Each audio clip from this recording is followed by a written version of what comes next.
true obedience. And why is that important? Well, because the definitive mark of a transformed heart is a transformed life. For as Jesus keeps on saying, a new heart can't help but to produce a new fruit. And again, we don't obey God to try and get on his good side, right? That is not how you get into heaven. That is not how you get your sins forgiven. Your salvation and your entrance into heaven will never be a function of how obedient you were or how well you could perform. That is not what I'm saying, because that is not what Jesus is teaching. Rather, your salvation is totally dependent upon the perfect obedience and perfect performance of Christ alone. But the key is that you must be found in him, right?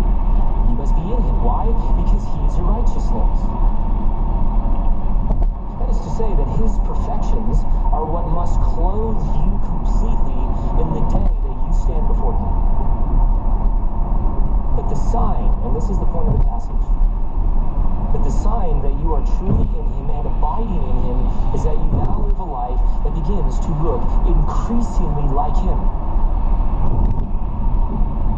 That is what we mean by the word sanctification. It is the idea of growing little by little into the image of Christ. And so we come again to yet another passage in which Jesus is calling these disciples to perform a self-examination, self-analysis. He wants us constantly analyzed, constantly examining our own lives, our own faith. You say, well, that sounds exhausting. Well, not if you understand that that is the means by which you will persevere. It is true that God will bring you to the end. He who began a good work in you will be faithful to complete it. Philippians chapter 1. It is God ultimately who keeps us and causes us to persevere. He is the one who brings us to the end. But what we must never forget is that God is at the same time a God of means, right? A God of means. And so Paul says in 2 Corinthians chapter 13 and verse 5 these words. He says, so test yourself. That is a command. Test yourselves to see if you are in the faith. Examine yourselves. Or do you not recognize this about yourselves, that Jesus Christ is in you? In other words, you will be able to see it. Unless, he says, indeed, you fail the test. That is to say that you don't see Christ in you after a test, after an examination, after an analysis. And this is not about a morbid introspection where you're trying to achieve perfection or something like that. Rather, this is a healthy tool that Christ here gives to all who would call themselves a true disciple. And why?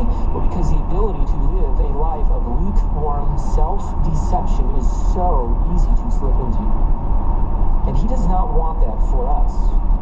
Like, notice verse 41 of this passage. Peter asks the question. He says, and Lord, are you addressing this parable to us or to everyone else as well?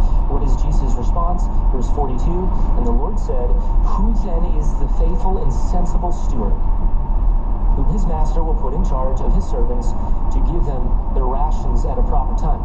In other words, again, his immediate instinct is to give yet another parable to move them towards self-examination, to examine their life yet again, so as to find out as to whether or not they are faithful and wise.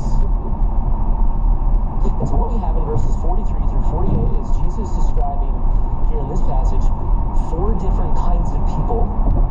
And what we should understand about this is that every single person in this room falls into one of these 4 categories, no exception. And so the implication of his words is for all of us to try and discern as to which category it is that we may belong to. That is the effect of this passage.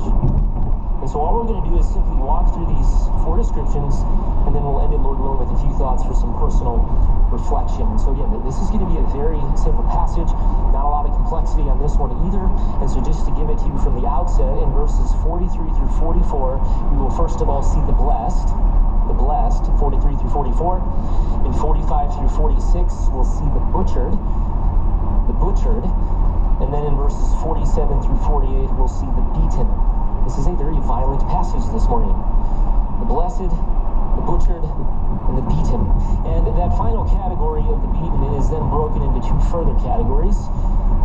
And that is in verse 47, we'll see the severely beaten. And then in 48, we'll see the less severely beaten. In fact, this is where Jesus begins to make some important distinctions and separations fact, I almost entitled this sermon simply Degrees of Faithfulness, because that is exactly what this passage is teaching. Jesus is now going to make a distinction not merely between those who believe and those who might not believe. Rather, what he is also doing is making a very important distinction among those who are faithful and then those who are perhaps less faithful. This is not merely about those who are saved and those who are not. Rather, he is very concerned, deeply concerned with the degree of faithfulness among those who are saved, among those who are true. Holiness, in other words. And the point in context is that your degree of faithfulness is inextricably tied to the level of your conviction regarding the imminency of Christ's return. The truth is that there are degrees of faithfulness and degrees of unfaithfulness. And that is something true, by the way, both corporately and individually within the church. There are more faithful churches and less faithful churches. There are more pure churches and less pure churches. Well, in the same way, there are more faithful Christians and less faithful Christians. There are more obedient Christians and less obedient Christians. And he is concerned that we be among the more faithful. That is the issue of this text. And so that is what Jesus here will now reveal this morning, but again, for the sake of self-examination. And so let's look, first of all, at this first category, which is verses 43 through 44. And this is what I am simply calling the blessed. This is the blessed. And so notice again what he says. Jesus states, "And blessed is that slave whom his master finds so doing when he comes. Truly I say to you that he will put him in charge of all his possessions." Now, what I want you to notice is, again, this important connection between a true faith or a true belief and then a life of obedience. That is the essential theme of this passage. In fact, there are many who tend to separate the necessity of a true obedience from a true faith. That is very prevalent and ubiquitous in our day. And again, I understand the desire to not inadvertently communicate that a person is somehow saved by their obedience. That is the essence of false religion. We have seen that through and through, even throughout the Gospel of Luke. And all false religion is damning. We know that. A person has never merited salvation based upon anything that they can do. Let me just make that abundantly clear. It is not what I'm saying. That was the great problem of the Pharisees, that in no uncertain terms condemned them. They were a proud, very proud group of spiritual people who were depending upon their own religiosity and ability to adhere to Mosaic law, but as the grounds then upon which they were somehow made righteous. They thought that if they could obey enough, or long enough, or hard enough, or strict enough, or consistently enough, then that would then somehow secure, but then also maintain their righteous status. But that is not how salvation comes. That is not how a person is made righteous or put into a right standing before the righteous eyes of a holy and righteous God. Rather, a person is saved or declared righteous by faith alone or trust alone in what Christ, the only righteous one, has done on their behalf. That is so critical to understand, because that is the essence of the gospel. In fact, that is what makes it such good news and gives to a person hope. If this thing were in any way dependent upon us, we are lost. We cannot do this. For all have sinned and fall short, present tense, always, consistently, of the glory of God. We have no ability within us to achieve righteousness. 2 Corinthians chapter 5, verse 21, "For he, the Father, made him, Jesus, who knew no sin, to be sin on our behalf." Why? Why did he have to do that? What was the purpose? So that, here's the result, we might become the righteousness of God in him. You've been listening to Word of the Vine with Pastor Matt Miller. Pastor Matt has been diving into the book of Luke, and there are so many interesting things to learn from this gospel. You get some insights into God's humanity as he came to earth as a human. Jesus faced all kinds of trials and hardships that this world offered him. Isn't it great to realize that Jesus encountered similar situations as you and me?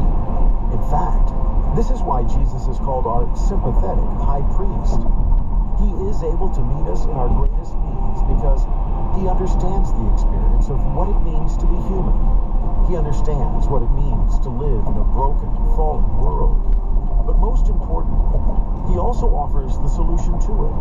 If you'd like to hear this message or any others from this series in Luke, we invite you to go to thevinemke.org. If you like what you're hearing, It would be so great to meet you in person. We have a weekly service on Sunday mornings at 9 a.m. So, if you're in the Milwaukee, Wisconsin area, come join us this Sunday. You'll get the opportunity to hear more messages like this one from Pastor Matt. Something else that might interest you is that we have live translation in Spanish during our service. Go to thevinemke.org to learn more about how to get connected and to find out about the Vine Community Church. If you'd like to get in touch with us over the phone, you can do that too. Our number is 414-301-9312. That's 414-301-9312. That's all for today.